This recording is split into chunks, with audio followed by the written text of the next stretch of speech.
All right, good afternoon, everyone. It's 2 o'clock. I want to make sure that we are able to finish the presentation on time today and be respectful of your time. Thank you so much for joining us this afternoon as we review the ESRD network contract and give you a preview of the CMS projects and priorities for the next 10 to 12 months. I am going to be joined today. My name is Chris Brown. I'm the director of ESRD Network 4. I'm going to be joined by my other colleagues at ESRD Network 4 who will be going over other parts of the presentation. So you'll hear a range of voices today, and you won't be stuck with mine the entire 1 hour. Before we get started, I just want to make sure that you all have yourselves on mute, just so we don't have any embarrassing background noise or conversations that you might not intend to have heard by everyone on the call. We do have the chat available, and we're hoping to open it up at the end for you to ask any questions audibly that you might not have had a chance to ask during the presentation. All right. So let's get started. First of all, we want to start out with a big thank you. We have not had a chance to speak to everyone since the COVID pandemic started about 16 months ago. And we wanted to start off by thanking you for everything you did for the last 16 to 18 months to protect the health and wellness of the 20,000 patients who are on dialysis in Pennsylvania and Delaware. I know last year at this time was a particularly dark time in that pandemic. We were kind of in the middle of wave one, or kind of at the tail end of wave one at that time. We went through another serious wave in December and January, but we are starting to see, and have seen for quite some time now, a real downtick in the number of cases.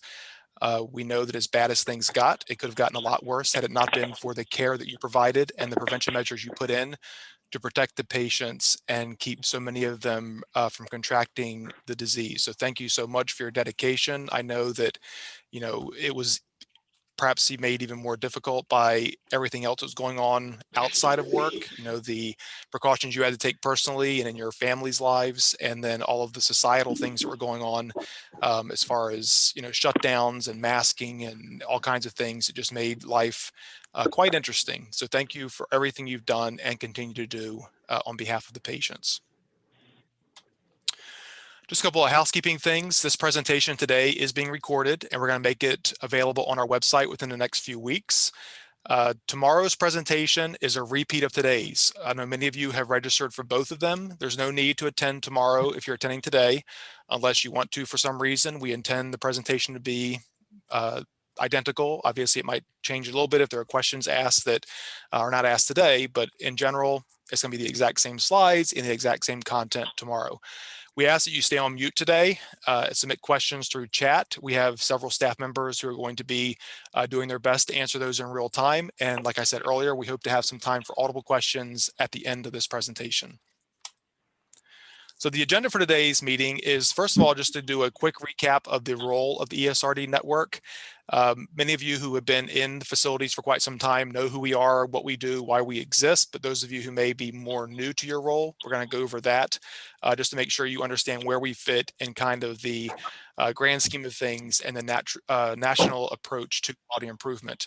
We're going to go into some level of detail on the network quality improvement activities that technically started June 1st, but because of some of the delays in getting data and target facilities, you haven't heard about them yet, but you will in the very near future.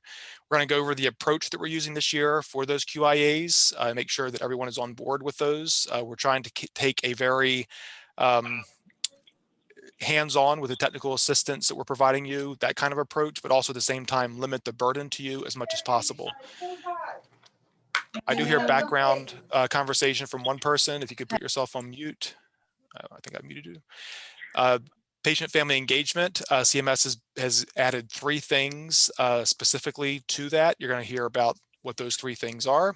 A recap of the grievance process, and then some new projects related to EQRS, formerly known as Crown Web, and some of the projects that will be surrounding that system. So just setting the table a little bit on the overview of ESRD Network 4. Once again, it's made up of Pennsylvania and Delaware.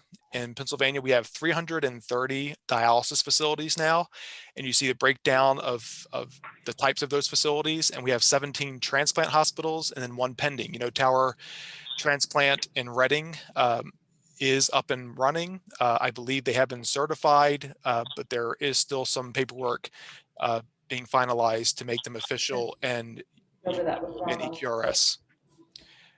As far as patients go, we have 18,677 patients now on dialysis in Pennsylvania.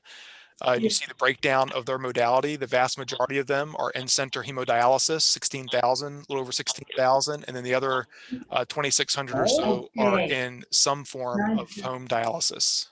And it said starting June 1st. I don't know if it's July 1st. It's probably June 1st. Then in Delaware, we have 34 total dialysis units and 2 transplant hospitals, 1 adult and 1 pediatric. Whoever's discussing that the project started in June, could you put yourself on mute, please? And then as far as patient counts in Delaware, we have a little over 1,800 dialysis patients and 354 living transplant patients in the state of Delaware. From a kind of zooming out a little bit, this is how the overall ESRD networks are divided. You see the map there on the right, Pennsylvania and Delaware being that grayish purple color. That's network 4. Then network 3, which is New Jersey, Puerto Rico, and the U.S. Virgin Islands, and network 5, just south of us in West Virginia, and Maryland, and D.C., are all in the Quality Insights family of ESRD networks. So what you're going to see, some of the data slides coming later, does include data from all 3 of those because we have access to the data for all 3 of those ESRD networks being in the same corporate family. But all the ESRD networks in the country kind of work together to collaborate, share best practices, understand what's working, to be able to spread that. It's something that CMS really focuses on. They don't want to reinvent the wheel 18 times. If somebody finds a best practice, they want to share that and have it adopted by all 18 networks at the same time.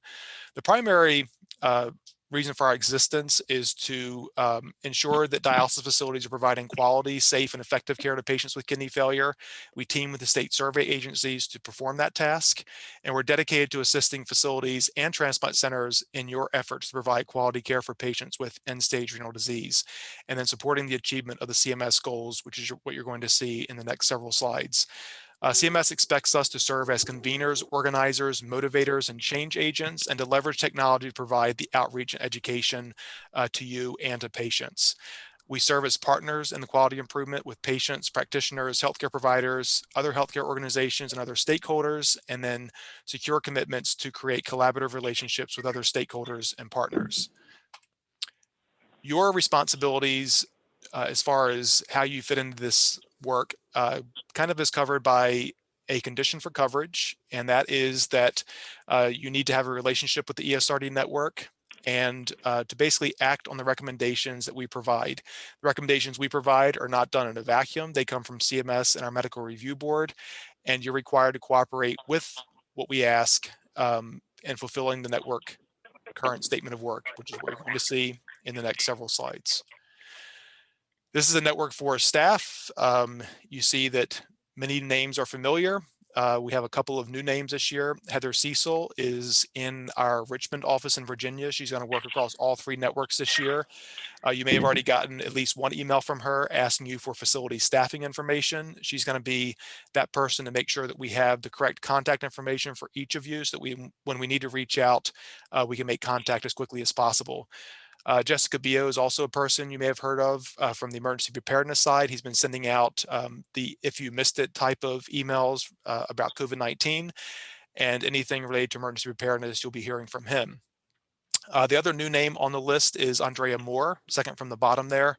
She's a quality improvement specialist. She'll be focusing on one of the projects, the behavioral health project, and you'll be hearing from her likely in the very near future.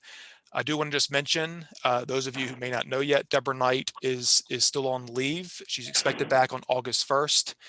So if you have been calling and leaving her messages, it is on our greeting that she's out of the office, but I know many of you just type in her extension, when that voicemail or when that greeting starts. So just know that Deborah Knight has been out since the end of April and will be back in early August. All right, so here is the overview of the ESRD Network contract. It's a 5-year contract, began, like I said, on June 1st of this year, and extends through April 30th of 2026. It's 5 one-year terms. Each of those terms ends in April of each year. And unless things shift, we expect that all of the projects, participants, focus facilities, etc., will likely be reset in May of each year going forward.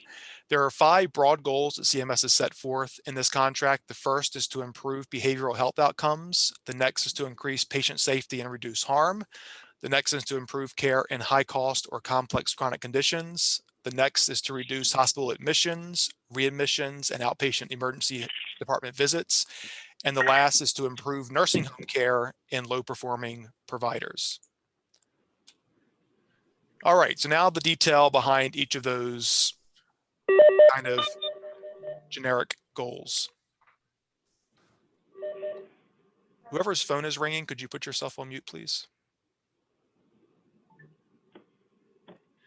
Okay, the first project is to improve behavioral health outcomes, and it's a focus on depression. Why is this topic included?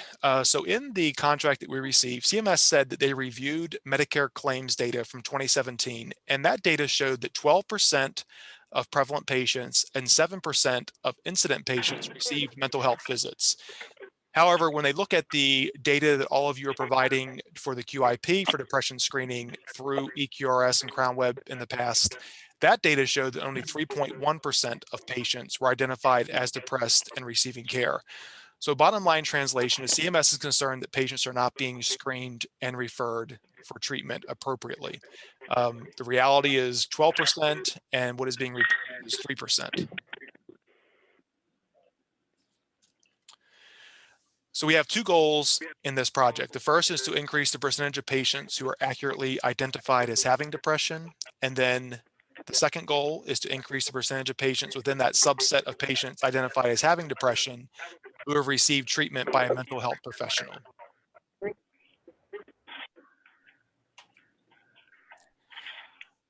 All right, the next project is to improve nursing home care in low performing providers. This topic is included largely because of some of the lessons we learned from the COVID-19 pandemic. You've probably witnessed it firsthand. If not, I'm sure you read in the news how much the nursing home population was impacted by COVID-19. They are a vulnerable population. CMS is focused on protecting them, and you saw that because of the way they have to be transported from nursing homes to dialysis providers for their treatments, they were unable to limit their exposure like some of the rest of us were. So they really suffered a significant impact from that COVID-19 pandemic. So we have 3 goals for the nursing home population. And let me first of all say that bold, underlined, italicized note at the top, all of these are focused at this point on patients who receive care in the nursing homes. So this is not focused necessarily on the patients who are transported from a nursing home to your dialysis unit. This is those Compass Dialysis, Dialyze Direct, entities like that who go into nursing homes and provide care on site.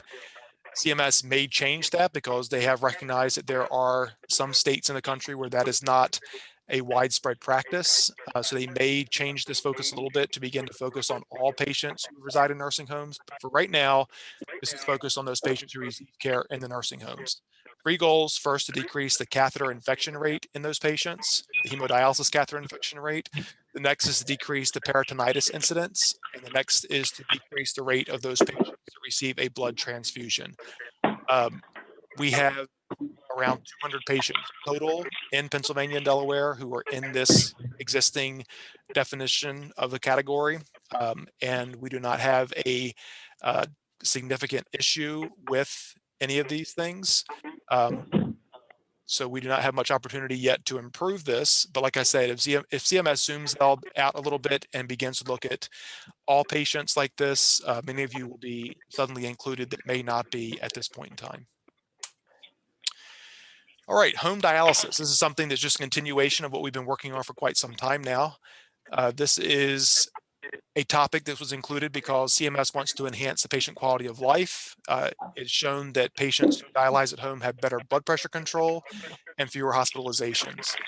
It is a priority of the new payment models that were introduced and began in January of this year, the ETC or ESRD treatment choices model, and the executive orders AAKH, in which CMS expects or will target that 80 to 85% of patients who start dialysis in 2025 begin dialysis at home or receive a preemptive transplant. So all of this is leading towards the goals that CMS has set up for 4 years from now.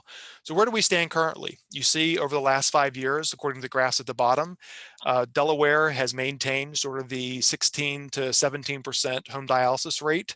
And Pennsylvania had a really good year in 2020 where they had a significant increase in the percentage of patients who dialyze at home, going up to almost 14%. You see the US overall percentage of patients who receive dialysis at home is right at 14.7%. So we're in really good shape in Network 4. Pennsylvania has a little bit of room to grow, but overall doing pretty well. Still quite a ways away from where CMS would like to see us in 4 years, but I think we're on the right track, especially given the improvement shown between 2019 and 2020 in Pennsylvania. So the first year goals for this project, there are 3 of them. Increase the number of incident patients who start dialysis and never go in center by 10%. And according to the 2728s that we received last year in 2020, 5,263 patients started dialysis in Pennsylvania and Delaware last year. 689 of them began at home or in a skilled nursing facility or long-term care facility like that group that I mentioned earlier, which also count as home dialysis. That's a 13.1% if you look at those numbers. So if we increase by 10%, it's not 13.1 plus 10, it's 10% of 13.1. So the theoretical goal, if my sort of back of the napkin math is what CMS eventually gives us, we will be given a goal of 14.4% of all incident patients starting dialysis at home, which would equate to 758 patients or thereabouts by April 30th of 2022. The second goal in this home modality project is to increase the number of prevalent patients who move to home modality by 2%. That I do not have the data on. I will say that it is not quite as easy, as many of you know, to move patients to home once they are in center. The vast majority of that increase that you saw in that earlier bar chart were from patients who started at home. Nevertheless, CMS does have a goal of 2% of the number of patients who move home as well. And then the last goal, which I'm not sure we have a whole lot of opportunity for in Pennsylvania and Delaware, is to increase the number of rural ESRD patients using telemedicine to access a home modality. So rather than having them come into the facility for their monthly checkups, have that done by telemedicine. The reason I say I don't know there's a whole lot of opportunity there is we have very few facilities who qualify as rural facilities, and at the same time, a very limited number of patients who qualify as living in a rural setting. The CBSA defines rural and urban areas, and Pennsylvania is overwhelmingly defined as urban zip codes and urban counties. Whoever that was just coughing, would you mind putting yourself on mute? The next project is a continuation of the transplant project with a little bit of a twist. So why is the topic included? CMS believes, and studies have shown, that transplant patients have a better quality of life. And there's also a cost savings to the Medicare program. The long-term savings, dialysis costs between $80,000 and $90,000 per year to Medicare. And once a patient is transplanted and reaches 2 to 3 years post-transplant, it becomes a cost savings to Medicare to pay for the immunosuppressive medications rather than pay for them to be on dialysis. Also, this is the second part of that new payment model that I talked about earlier. So this is the ETC and AAKH models, and the goal, 80% of new patients in 2025 beginning at home or receiving a preemptive kidney transplant. So here are the 2 goals that CMS has set forth for this year. First of all, kidney transplant waitlisting. You've been hearing about that particular topic from us for a number of years now. That is continuing, and CMS wants us to increase the number of patients that are added to a transplant waitlist by 2%. In 2020, you added 881 patients who were on dialysis to a wait list. So CMS is just raising the bar a little bit from 881 to between June 1st and April 30th, getting to 899 patients waitlisted in that time frame. Same criteria that we've seen in the past should apply to this contract year as well. It's not just that initial waitlisting. If patients are listed and can become multi-listed, that multi-listing also counts as the patient being added to a wait list because it does increase the patient's chances of receiving a kidney offer.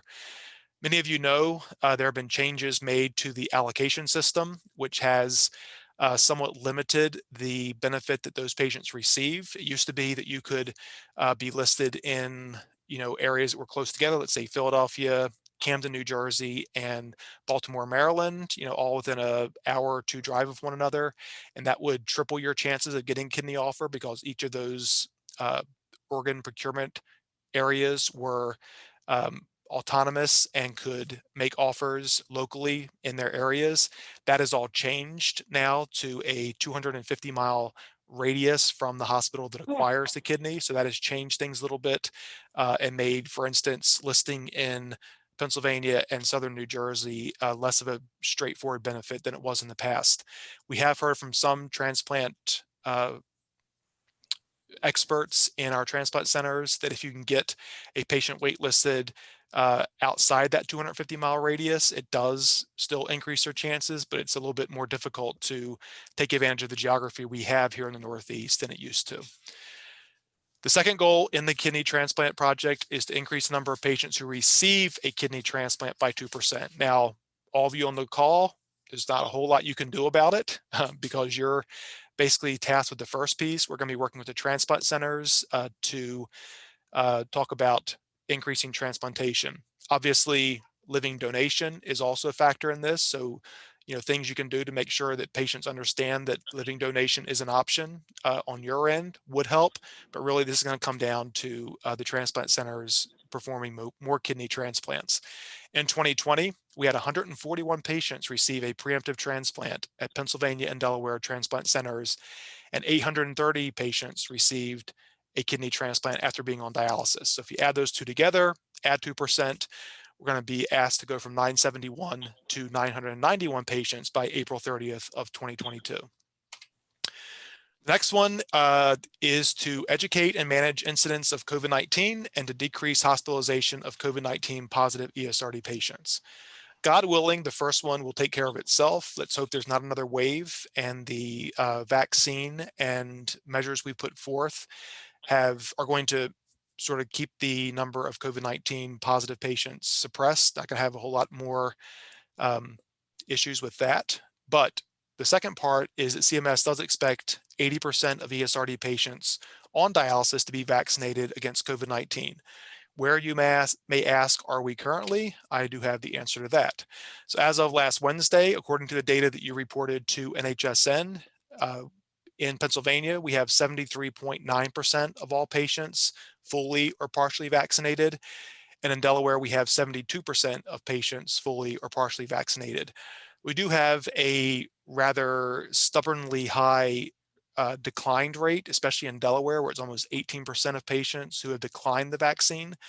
So we do have some work to do there to get to that 80%, but I feel like we are on the right track, and hopefully as the safety of the vaccines are proven, that more and more patients begin to adopt a willingness to become vaccinated.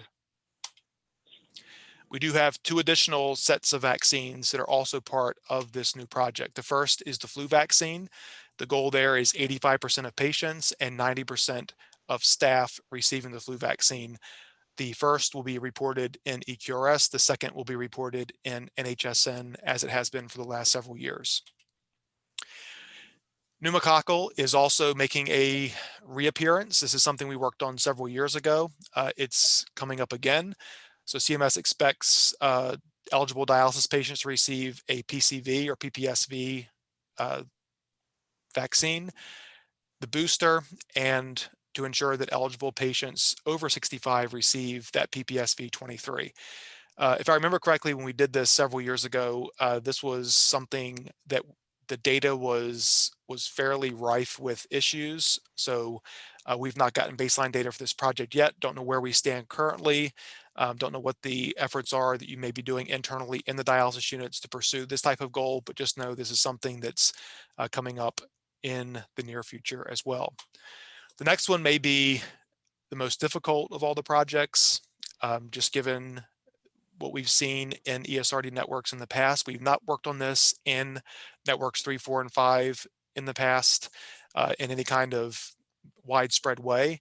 I will say the networks, there are 2 or 3 in the country who chose this project as one of the optional projects we were able to choose in the last couple of years, where we were working on vocational rehab. They chose hospitalizations, and instead of seeing an improvement, they realized that once the data began to be made more accurate, it actually showed that there were more hospitalizations than were shown at baseline. So it remains to be seen how we do with this, but this is not an optional project. This is something that all networks are doing in this contract here. The specific goals are threefold. The first is to decrease hospital admissions. The second is to decrease 30-day unplanned readmissions. And the last is to decrease outpatient emergency department visits. This is not all cause. This is something where CMS is focusing on the ESRD related admission reasons. And you can see the list that CMS put in our contract, the ones that will be pulled from claims that we need to focus on. You can pick out your favorite or least favorite here, but just know that these are the ones that we will be measured on to see if we can actually improve the things that we have some level of control over. And I say that knowing that we don't have control over much of this. So we don't have baseline data from claims, but we do have to maybe give a yardstick of where we should be expecting to see the data when it comes out comes from the dialysis facility reports. And just a reminder, your individual facility reports will be coming out the next couple of weeks. I encourage you to take a look at this. You see from the footnote at the bottom of this slide, this comes from table 4. And what we see here is right in the middle. This is networks 3, 4, and 5, all encompassing, but Delaware and Pennsylvania right in the middle. That orange line that you see on this slide and the next 2 is where the US stands. So the US stands at 1.0. The number of, this is risk adjusted, so the statisticians take into consideration the makeup of your patient population. If you have older and sicker patients, that's taken into consideration, and they're expected to have more hospitalizations. And if you have more, that's to be expected. When you have over 1, that means you have more hospitalizations than statistics would predict. So you see that Delaware is doing quite well. They have fewer hospitalizations than statistically estimated. Pennsylvania is just slightly above. I would say they're at it says on the top left, they're 1.06 most recently in 2019, which is only 6% more than statistics would predict. The readmissions, once again, Delaware and Pennsylvania right in the middle. We're right at that 1.0, network 4 being at 1.07. And once again, I encourage you, this is once again taken from table 4. When you get yours, take a look at where your facility stands compared to wherever your state is, Pennsylvania and Delaware. That may be an indication of whether or not you'll be hearing from us as part of that focus group to really try to improve. If you have a readmission, hospitalization, or ED ratio, that's 2 or 3, you might want to see what you can do internally to begin to bring that down in range.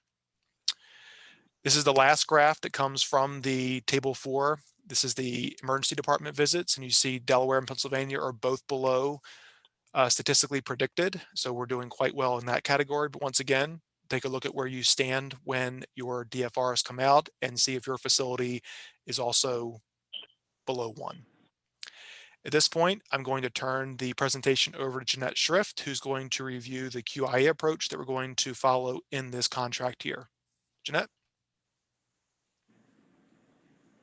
Hi, can you hear me now, Chris? Yep, thank you. Oh, great. Thank you very much, Chris. Hi, everyone. This is Jeanette Schrift. I'm a quality improvement specialist here in the network, and I have the great pleasure of going over the QIA approach for the QIAs this year. So go ahead, Chris. Next slide.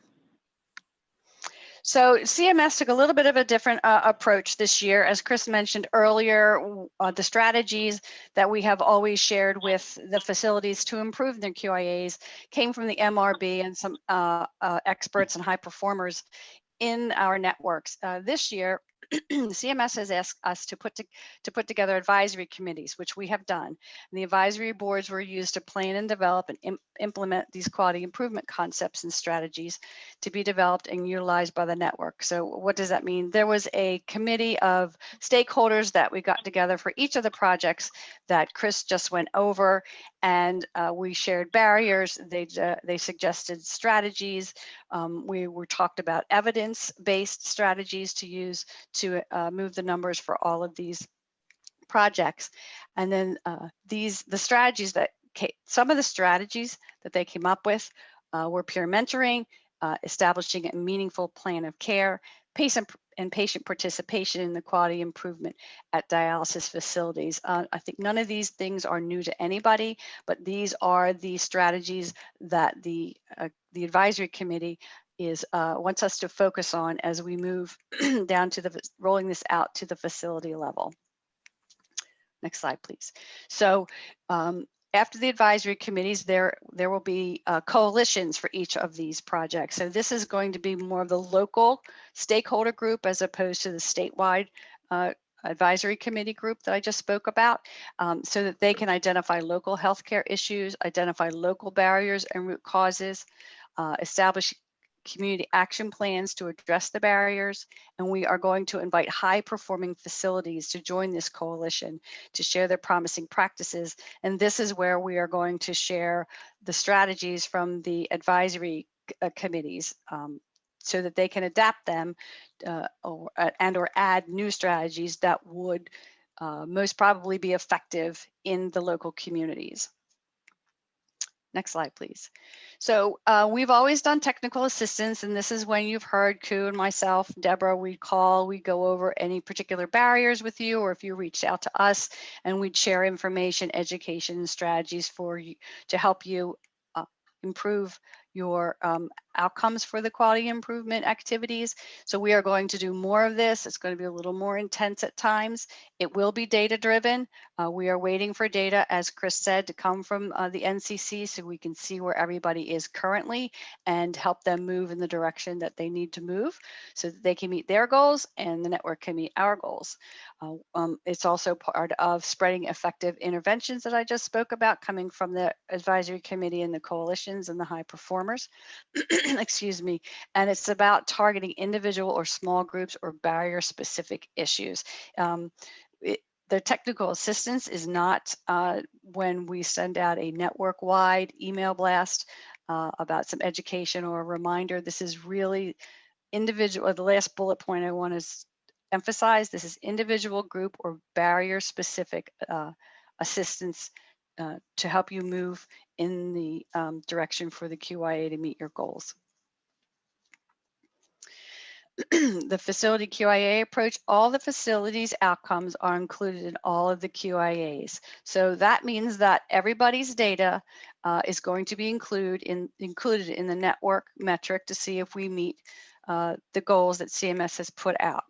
So this doesn't mean that everybody is going to get a phone call and immediate technical assistance from us.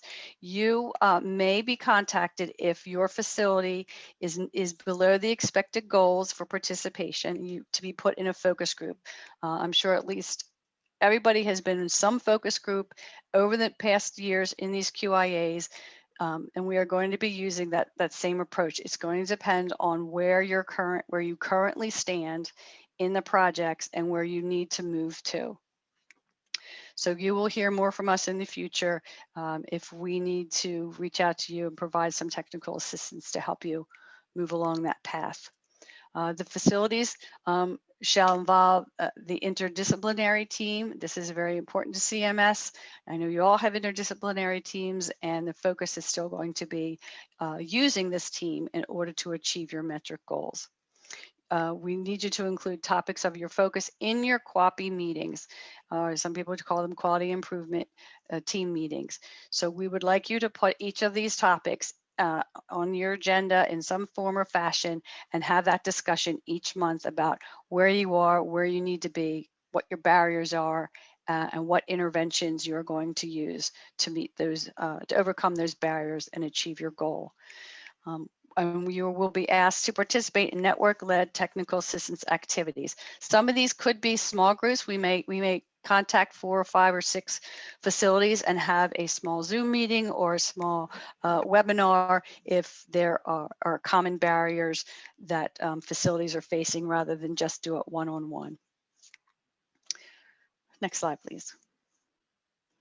So all providers, next step. So all facilities are going to be asked to complete a QIA acknowledgement enrollment form. There will be an email coming to you with an attachment eventually when we get the data that we're waiting for, and the attachment's going to include the facility baseline report with your specific goals, where you are specifically now and where you need to move to. You would need to reference this baseline report when you complete this acknowledgement form that's going to be online, and the link is going to be sent to you. And when you get the letter, it's going to be very clear to you which QIAs you are underperforming on and you need to move to. This is simply a way for you to then share with us that you are aware of which QIAs that you are going to be participating in based on the baseline facility report that we send to you. Next slide, please. So after the network receives your responses back from this acknowledgement enrollment form, the project leads will notify the facilities, as I just spoke about, with the most opportunity for improvement to be included in a focus group, and will provide further directions and communications. And later on in this presentation, you will see who the leads are for each of the QIA projects. Next slide. And now I'm going to turn it over to Ku Kamwa to talk about patient and family engagement. Right. Hello, everyone. You can move to the next slide, Chris. Okay, so for patient and family engagement, the goals include successfully integrating patients and families into the QAPI meetings, and assist patients to develop a life plan, which the facility uses to develop the patient's plan of care, and finally, developing and supporting a peer mentoring program. Next, please. So for the QAPI measure, facilities are to integrate patients and families into the QAPI meeting, which we know some of you have been doing already, so that is great. So thank you for doing that. For the life plan measure, assists patients to develop a life plan, which the facility uses to develop the patient's specific plan of care. So the definition of a life plan is a tool which includes, but are not limited to, the patient's expression of values, goals, and challenges for how dialysis fits into or around their life. So if you do not have a life plan, the network can provide one for you to use. And then finally, for peer mentoring, facility needs to identify, recruit, and refer peer mentors, the potential peer mentors, in addition to identifying and referring the peer mentees for this NCC developed program. And once you identify a potential mentor or mentee, there is an application process that you will need to complete. And we're going to be posting those that application online too as well, or you can just email me for that too if you're not able to find it online. And this week, we will be sending out a baseline survey just to assess these 3 patient-family engagement activities. I think that's it for me, Chris. Next. Back to Jeanette. Okay, thank you, Chris. Thank you, Chris. Thank you, Ku, so much. So this is a brief one-page slide on the facility grievance policy. So those of you who have been doing this for a while, this is nothing new. Those of you who are new, I just want you to be aware of these 3 points. The ESRD conditions for coverage require dialysis facilities to have a grievance policy. The patients must be informed that they have the right to file a grievance without reprisal, and an anonymous grievance process must be established, and patients must be informed of this process. I want to add here, since I have had the pleasure of doing the grievances since Deborah has been out, I do receive a number of calls from the dialysis clinics that are more or less FYIs to the network about a particular situation. They typically surround behavioral issues with the patient and or patients who have moved to or are moving towards an IVD process. You do not need to notify the network about those situations if you are following your organizational policies and procedures and are within the conditions of coverage for doing so. If you have any questions about whether or not you are following the conditions for coverage or whether or not a patient, excuse me, or you need suggestions or support about how to help avoid an IVD, we are here to do that. We are more than happy to help you walk through that process if you're unsure of it. We just do not need to know that you are moving through the process as long as you are doing it according to your policy. So you don't need to spend your time doing that with us.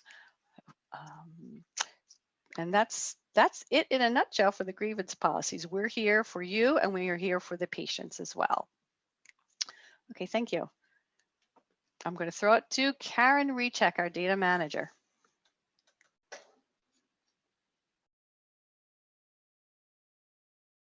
Helps if I unmute myself. Sorry about that. This is Karen Recheck. I'm the data manager for the network, and CMS would also like us to improve the data quality of the patient registry and ESRD quality reporting, so the EQRS system. Next slide. And through that, they would like us to work on getting patients' admission records entered within 5 days. And get the initial CMS 2728 form submitted within the 45 days, and 2746s entered within 14 days of the date of death. They also want us to ensure the data accuracy in EQRS. So, you know, with the 5-day admission and getting the forms in on time, we just need to maybe take a couple seconds more to take a look at what we're entering into the system before we hit that submit button to be sure that all the information you are submitting is accurate. That helps us to not have to correct so many things on the back end. And I'm always here for everybody. If you have questions, just please give me a call. Thank you very much, everyone. This is Chris once again. Does anyone have any questions? We do have about 15 minutes or so left in this hour that we set aside for this meeting. I don't see any questions in chat. Does anyone have any questions they'd like to throw out there? You can take yourself off mute or submit it through chat. Okay. Everyone, have a good rest of your day. Thank you for everything that you do, and we will be in touch very soon. Thank you all, and have a good day. Bye-bye.